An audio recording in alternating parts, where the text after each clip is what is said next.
we're going to start off with a little warm-up. And this warm-up is going to be on, well, it's going to start with an interview.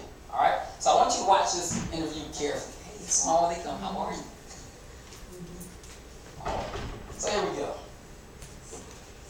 Ladies and gentlemen, you know, it seemed like every movie I saw in the last several months, Now this is a guy that used to be on Saturday Night Live, Bill Hader. All right, so he's being interviewed by David Letterman here. All right, so here we go. Bill Hader. And good for you. That's thanks, buddy. Thanks. And I was wondering about the one, the Tropic Thunder. Yeah, Tropic Thunder. Tom Cruise. You're working with Tom Cruise. What was that experience like? It was amazing. Like, we got to dance together. That was amazing. We had, like, you know, when you do a movie, you do table reads, you know, where, like, all the actors get together. At the beginning of the beginning, before anything, you get together and you read through the script. And so it's like, you know, all these heavyweights, like, you know, Ben Stiller, Jack Black, Robert Downey Jr., everybody, and at the end is, like, me. Like, you know, like, hey. Happy to be here, guys. You know, like, and some other supporting guys, and then Tom Cruise walks in, and even those guys are like, whoa, and he's super stoked to be there. You know, he's like, yeah, oh, boom. You know, like he's like, wow. He's just immediately excited when he walks into a room. And so he comes over and he sits next to me, and I think he had been briefed on some of the supporting guys, but he was like trying to place me, you know? So he sat down next to me, he's like, I love your work. And I went, oh, thanks, I love your work too, Tom Cruise. You know, like, thanks. And I go, yeah, you know, I'm friends with Judd Apatow and Seth Rogen, and they went to your house. And went, yes. You notice something? Say that again? Do you notice something? He kind of looked like Tom Cruise. He looked like Tom Cruise. That's him? Right? Yeah, that's his eyes. Look, y'all, watch what's happening. It's happening right in front of your eyes. Watch. Look at this. See his face? I see it. Yes, they did come to my house, and I said, as Rogen was like, yeah, I see it. Yeah. Now he's talking about Seth Rogen. Look at his face. That's deep. Amazing. He has like a bike track in his backyard. It's phenomenal. And I did. Now that's the actual guy. That's Bill Hader right there. Yes. But look at what they're doing. They're taking superimposing he's impersonating. Yeah. They're putting that person's face on. You see it? Yeah. Because you can see Yeah, right. An impression, and it was like I did a magic trick. Tom Cruise was like, yeah. That's Tom Cruise. They are changing this man's face to the different actors that he's impersonating. Well, that's scary. That's very scary. Yeah. And it shows you why the guy says, don't watch television. He said it's the greatest indoctrination tool ever devised. You have to watch things critically. The thing is that they can put somebody's face on anybody. Yeah, they could put Obama's face on something and say he but they did it. Yeah. They did it too, all right? So we just saw his face basically morph into these different people. And a lot of us didn't even realize it. No. Right? Here we go. Let's go for another one. Watch. This is him. Arnold Schwarzenegger. You've been over, visited me. I know you're. Yes. Is this being passed on to you? Yes. So our 2-year-old right now, I'll say, how old are you? And she goes, I'm 4.5. Which is her sister's 4.5. And I go, no, you're not. You're not 4.5. And then she grabs my face and goes, 4.5. Television can be used to make you believe anything. Damn. It can be used to make you believe anything, right? All right. Here's another example. Who played in The Matrix? Who plays who? Who played in The Matrix? Keanu Reeves. Keanu Reeves, all right? Show me. party program, similar to the programmed reality of the Matrix. It has the same basic rules. They put on. They put Bruce on there. Bruce Lee's Come on, man. I seen all the movies, boy. Yeah. Some of them can be built. But it looks so realistic. Yeah. Wow. Understand? And hit me, if you can.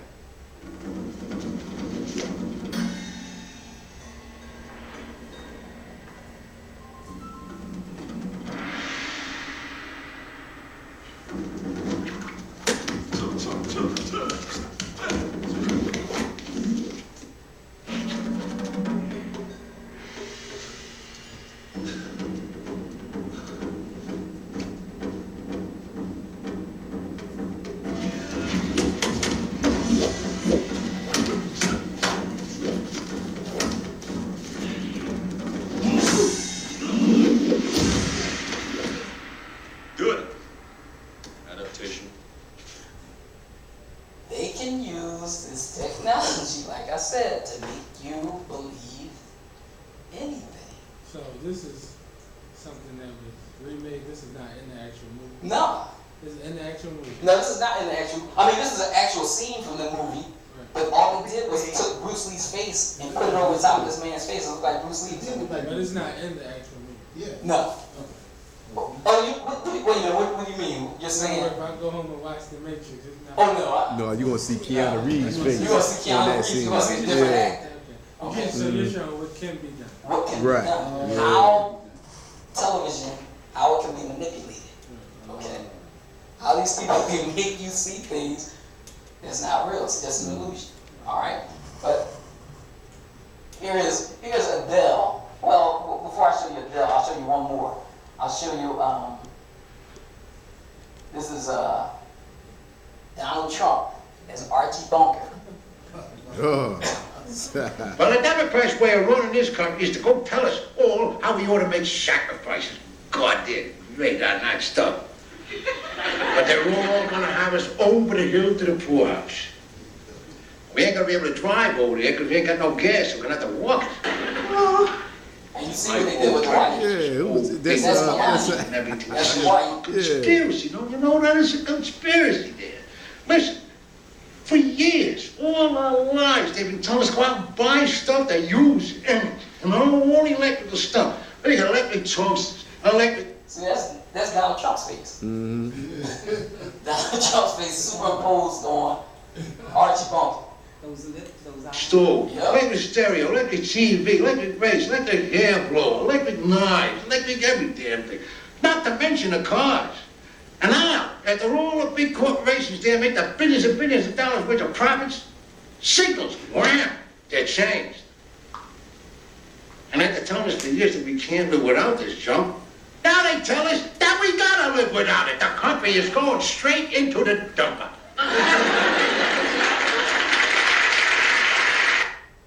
Hello. Now, you know, this is Adele, the singer, all right? She's going to explain to you how this is done, all right? And some of the dangers in it, okay? I'm going to be talking to you about a new technology that's affecting famous people. Remember when Obama called Trump a dipshit? Complete dipshit. Or the time Kim Kardashian rapped? Because I'm always half naked. Or when Arnold Schwarzenegger impersonated himself? Get out of this, the bomb in there, get out! Deepfake, deepfake, deepfake. Gotta be kidding. This is a deepfake too. So that wasn't even Adele. That wasn't Adele. But Adele's face on this lady, okay? But showing you just how powerful this technology is. But I am an expert in online manipulation. So deepfakes is a term that's used to describe video or audio files that have been created using artificial intelligence. My favorite is probably Lisa Vanderpump. It started as a very basic face swapping technology, and now it's turned into film level CGI. There's been this huge explosion of like, oh my goodness, we can't trust anything. Yes, deepfakes are eerily dystopian, and they're only going to get more realistic and cheaper to make. But the panic around them. So the thing is, they can manipulate the voice and everything. So they can make it seem as if somebody is saying something that they're not really even saying. So So we can use Obama to raise us some money. Send your money to National Law. This hype is possibly more dangerous than the technology itself. Let me break this down. First, what everyone is freaking out about is actually not new. It's a much older phenomenon that I like to call the weaponization of context, or shallow fakes, with Photoshop and video editing software.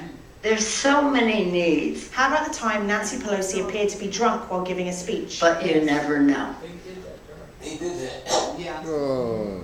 All right. So this is the kind of games they can play with this. Okay. Destroy a person's character. Okay. President of the United States. Turns out that video was just slowed down at 75%. It was very strange. You can have a really simplistic piece of misleading content that can do huge damage. For example, in the lead up to the midterms, we saw lots of imagery around this caravan of people who were moving towards the US. This photo was shared with captions demonizing the so-called migrant caravan at the US-Mexico border in 2018. But a reverse image search showed it was actually Pakistani refugees in Greece. You don't need deep fakes, AI technology to manipulate emotions or to spread misinformation. That's why the guy from the CIA and the guy from the FBI said they never watched the television. And they advise you not to watch the television. From a guy from the CIA and from the FBI, they said that they don't watch television. And they advise people never to watch the television. They said only watch it if you can do so critically and analytically. Because if you don't, they can feed your ideas and beliefs. Okay? Because people do what they see on television. Alright? That's why it was so easy for them to start changing the minds of people about homosexuality. Because all they did was bombard you with on television, bombard everything was having it in it. Okay? Because television, another name for television shows a television what? Program. And that's what they're doing. They're programming people to accept certain beliefs and certain ideas. Okay? But here we go. This brings me to my second point. What we should be really worried about is the liar's dividend. The lies and actions people will get away with by exploiting widespread skepticism to their own advantage. So remember the Access Hollywood tape that emerged a few weeks before the 2016 election? Hey, when you're a star, they let you do it. You can do anything. Around that time, Trump apologized, but then more recently, he's actually said, oh, I'm not sure if I actually said that. When anything can be fake, it becomes much easier for the guilty to dismiss the truth as fake. What really keeps me awake at night is less the technology, it's how we as a society respond to the idea that we can't trust what we see or what we hear. So if we are fear-mongering, if we are hyperbolic, if we are waving our hands in the air, that itself can be part of the problem. You can see where this road leads. As public trust in institutions like the media, education, and elections dwindles, then democracy itself becomes unsustainable. The way that we respond to this serious issue is critical.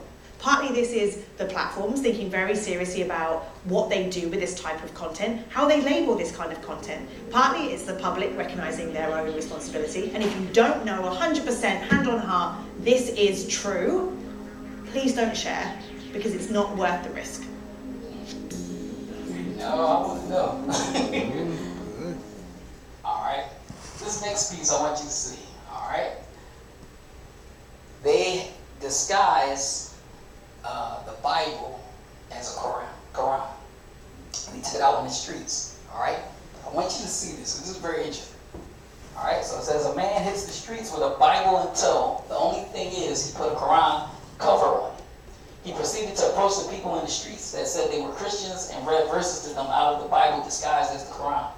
When the people heard the passages, they said it was aggressive, evil, and they would never follow the religion, that religion or book. But when they finally told that the actual passages were from the Bible, let's see how they... En de associatie tussen ISIS en de islam ligt het islamitische geloof steeds vaker onder vuur. Zo worden moslims ervan beschuldigd dat hun geloof niet aansluit op onze westerse idealen. Maar hoe zit het dan eigenlijk met het christendom? Het geloof waarop onze cultuur grotendeels gebouwd is. Een vrouw moet zich laten onderwijzen in stilheid, in alle onderdanigheid. Volgens dit hele boek is de vrouw in principe onderdanig. Voor dit experiment hebben we een Bijbel gekocht en deze omgetoverd tot een Koran. Hierin hebben we schokkende passages gehighlight die sterk in contrast staan met onze westerse normen en waarden. Eens kijken wat er gebeurt als we de citaten uit de Bijbel voorleggen aan de mensen op straat, maar ze in een veronderstelling laten dat ze uit de Koran komen. Als u mijn veroordelingen verwerpt en als uw ziel van een bepalende walgt, u zult van het vlees van uw eigen zonen eten en het vlees van uw eigen dochters zult u eten. Ik sta niet toe dat een vrouw onderwijs geeft. Dan moet u haar hand afhakken. Laat uw oog haar niet ontzien. Wanneer een man met een andere man slaat, zij moeten zeker tot de dood gebracht worden. Wat is jullie eerste reactie? Ik ben belachelijk. Nou, ik wist eigenlijk helemaal niet dat dit ook erin stond. Hoe kan je hierin geloven? Ongelooflijk vind ik dat eigenlijk. Handen afhakken en zo, ja, zo zijn zij blijkbaar, maar ik...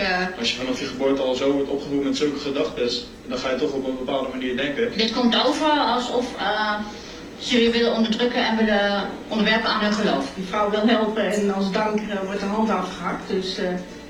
Ja, zo is het. Ja. Dat is niet goed, hè? Nee. Als je dit nou naast de Bijbel zou zetten, wat... Can y'all see the subtitles? Y'all read them? Yeah, Ja, dat is het verschil. Ik vind de Koran, zeg maar, als ik dit zo hoor, die vind ik iets agressiever met de harte hand. Ik denk dat de Bijbel toch ook positieve dingen heeft. Ze vertellen het anders in ieder geval. Het grote verschil dus, dan wel hier, wat hier ook expliciet blijkt uit veel meer de rol van de vrouw. In de Bijbel staat er iets minder hard erop, gewoon iets vredeachtiger. Ja, de wereld verandert en ik vind dat ze toch wel een beetje mee moeten gaan. De meeste mensen van ons hebben gewoon vrijheid van keuze en vrijheid van meningsuiting gehad. Ja. En daardoor ga je op een andere manier denken. Ik vind het erg dat wat ooit opgeschreven is, men als de waarheid ziet. Maar zou je dit boek dan niet gewoon weg kunnen laten? Nou ja, het is al heel oud hè, dus het hoort er een beetje bij, ja. Nou, dan hebben we een kleine verrassing voor jou. Want deze prachtige dingen uit de Koran kwamen gewoon rustig uit de Bijbel. What the fuck? Serieus? So it shows you they don't know their book. Right. They don't. It's Right. obvious. They don't know their book. These people don't study their book. They don't study their book. Mm-hmm. They just following after everybody else. All right. Wat de hel? Zo, dat heb ik niet gedacht. Dat heb ik echt niet gedacht, nee. Een mooi compliment. Dit is echt zien. Dit is echt zien. Nee, je dat? Ja, nee, het zijn alleen maar vooroordelen. En ik zeg altijd van, je moet niet vooroordelen, maar zelf doe ik het ook alleen maar. En het is iets wat je niet bewust doet. Met de media te maken. It has a lot to do with the media, of course. Right. Because Been the brainwashed. media has made people right. They brainwash people. They program people to think that Muslims are terrorists, we're these evil people, and all of this stuff. All right. And what they do is they magnify the differences between Muslims and Christians and Jews, but they don't show the similarities. Right. Okay? Never magnify the similarities, only the differences. That's because Shaitan's thing is divide and conquer. Ik blijf er gewoon bij, blijf gewoon rationeel nadenken. Kijk gewoon wat een beetje logisch is en doe er je voordeel mee. Natuurlijk heb ik vroeger ook bijbelverhalen gehoord en ik heb zelf op christelijke school gezeten. Maar nee, ik had niet verwacht dat dit... She went to a Christian school. Wow. Now, this next piece. This is, what's the holiday coming up? Martin Luther King, right? Yeah. So here we go. Let's go into some King history. All right, here we go. Check this out. One of the larger stains the FBI has ever had to endure on its not-so-spotless record was revealed in its entirety Thursday. A letter asking Dr. Martin Luther King Jr. to kill himself, signed, sealed, and delivered by J. Edgar Hoover's FBI. The letter was discovered by a Yale history professor who penned an op-ed for the New York Times. Beverly Gage notes the letter occupies a unique place in the history of American intelligence, the most notorious and embarrassing example of Hoover's FBI run amok. The letter, known as the suicide letter, refers to the leader of the civil rights movement as sexually psychotic, a dissolute, abnormal imbecile, and a fraud. It ends with the famous warning, "You have just 34 days. There is but one way out for you. You better take it before your filthy, abnormal, fraudulent self is bared to the nation." The letter, along with a purported audio tape of MLK's extramarital affairs, was sent to the King home and discovered by his wife, Coretta Scott King. Dr. King assumed the letter and tape were from the FBI, and after his death, a Senate committee confirmed as much.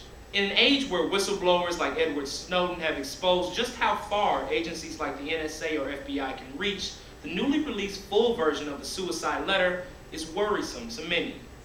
So think about it. Remember the part in the movie in Malcolm X when the FBI was listening in on Malcolm's conversations. And they said, oh, this guy's a saint compared to King, right? Mm-hmm. That's because they were watching King. They were surveilling, all right? And they would find out that he was having these affairs and all this stuff, right? I mean, the letters were horrible. If you got to read the letters and what they said about him, horrible. But this is what they got now. So this is a tracking device. It's a record everything that you do. So if they need to blackmail you, all they have to do is go to your account. They can see your text messages, your emails, your locations, where you've been, okay? Mm-hmm. And they have everybody hooked on it, like a drug, to keep it going, right? Here we go. Frontier Foundation released a statement on the letter. The implications of these types of strategies in the digital age are chilling. Imagine Facebook chats, porn viewing history, emails, and more made public to discredit a leader who threatens the status quo or used to blackmail. These are not far-fetched ideas. And Vox calls the letter a terrifying reminder of what government surveillance agencies can be capable of. FBI Director James Comey acknowledged this blemish in the FBI's past when he was first introduced as director, telling the crowd, "I'm going to direct that all new agents and analysts also visit the Martin Luther King Memorial here in Washington. I think it will serve as a different kind of lesson, one more personal to the Bureau, of the dangers in becoming untethered to oversight and accountability." For Newsy, I'm Jamal Andrews. Now, that was one thing. That was something that has been out for a while. Mm-hmm. This next thing, hold on. Yeah, you gotta strap yourself in. You gotta put the buttons on. Here we go. Check this one out.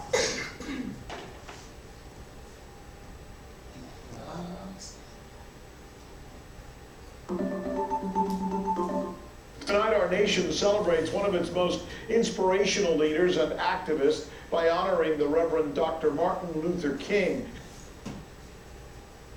What happened to King? He was Assassinated. How? He was shot. He was shot. They say he was shot. They really was smothered. Watch. That he came and dealt with racial fairness and lost his life in that fight.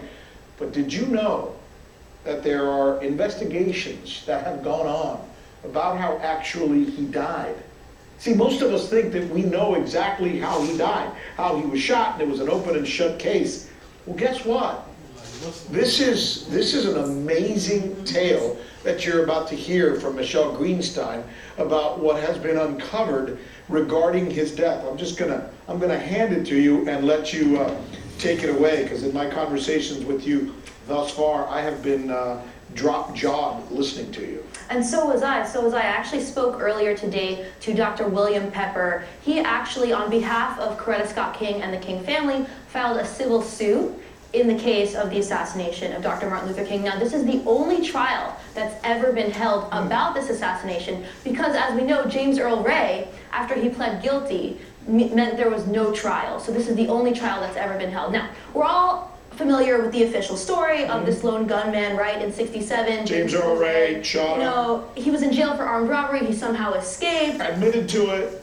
Right. But what's interesting is that he pled guilty, but he didn't confess. And actually, in these court transcripts, he says over and over, "I did not confess to killing King." And he says he only did so because he feared for his life. He and William Pepper told me that the only reason James pled guilty is because it was the only way to save his life. Now, he did this as a last resort, and he was actually told by his lawyer, Percy Foreman, that he should take the guilty plea because that's how he was going to get a new lawyer. So he saw this as his only way to get rid of this bad lawyer and get a new lawyer. And interestingly enough, he filed for an appeal days afterward and tried to get a new trial.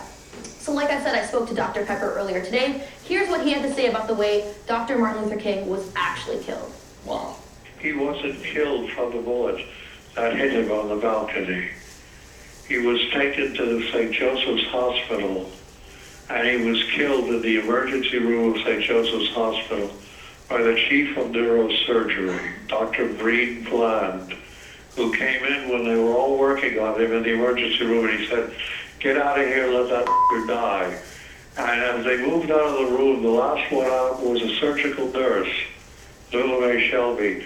And when she heard them gathering up spit in their lungs to spit on Martin's body lying on a bed there, then she saw Dr. Bland take the catheters out of Martin's body and take the pillow from under his head and put it over his face and suffocate him. And that's how Martin King died. That's how he was really assassinated. Now, he might have died anyway from the bullet wounds, but he didn't. He was still alive and still breathing. The chief neurosurgeon, he intervened and he made sure that death would result.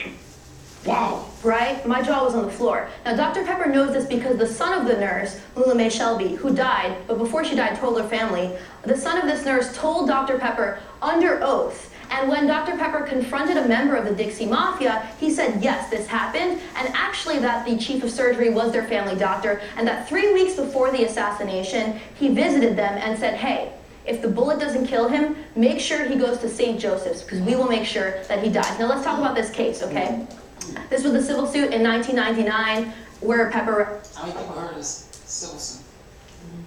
I heard that there was a case, but I didn't know it was this.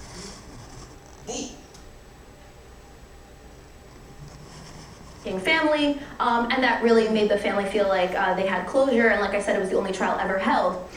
The Memphis jury in this case decided that local, state, and federal governments were liable for King's death, and that this was a real conspiracy, a conspiracy between the U.S. military, the Memphis PD, and Dixie Mafia, these crime figures in Memphis, Tennessee. This is just for the audience. Right. This is a civil case that was brought, much like the O.J. case. Right, where they couldn't find him guilty here, but finally when a civil jury heard it, they came out with a It was the only trial, yes, and there was 30 days of trial, and over 70 witnesses were heard. And Dr. Pepper told me earlier today that it took the jury less than an hour to decide after these 30 days that this was a true conspiracy. Correct. Where others may have been involved. Correct. Other than the person who was accused. And that James Earl Ray was the fall man, and that he was unwittingly, unknowingly part of this conspiracy. And the real shooter, I gotta say this even though we can't get to the whole story, was Frank Strouser. He was a Memphis police officer, the best shot in the Memphis PD, and he was the one who actually fired the fatal shot.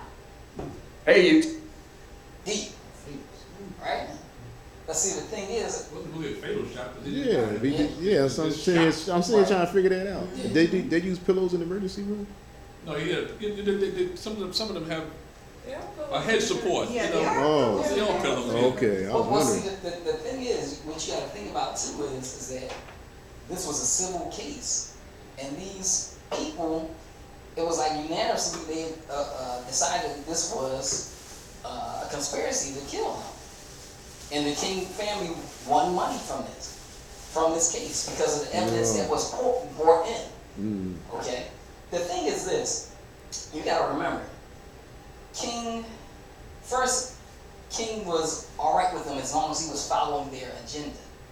Once he started going against their agenda, he had to go. Okay? They killed him.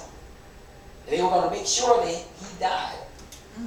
So what they're saying is, when he first got shot, he wasn't dead. So they brought him in, trying to revive him and stuff, and they told him, get out of here. And then remember Elijah Muhammad? Right. And then he